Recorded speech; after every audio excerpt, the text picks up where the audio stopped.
So guys, mayroon tayo ditong breadcrumbs. Ayan, breadcrumbs. So, maglagay tayo kasi marinate natin yung ating ayun. Diba, marami na siya. Oh. Tapos, haluan natin ng paprika. Ayun, paprika. Mga 1 teaspoon lang guys. Ihalo nyo. Yan, paprika.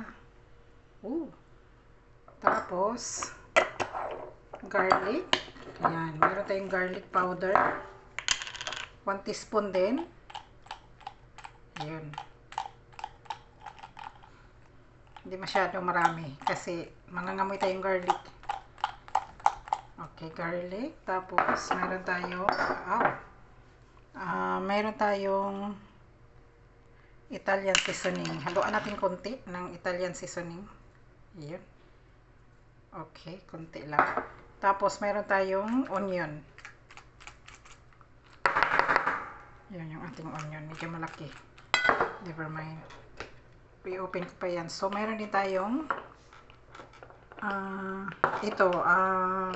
black pepper. Siyempre, haluan natin ng salt. Kasi dito tayo magtimpla-timpla, guys. Ayan. Mga 1 teaspoon din. Or ito din. Ayan. Black soya sauce. Ayan. Dito natin timplahin lahat. Ayan. Bago natin, ibabad yung ating manok. Ayan. Halo-halo. Para may lasa yung ating manok. Anyways, may lasa na yung manok natin. May salt na yun at saka black pepper. So, kuha pa tayo ng itlog. Yan. Kita niyo yan? Breadcrumbs and the ingredients. Herbs.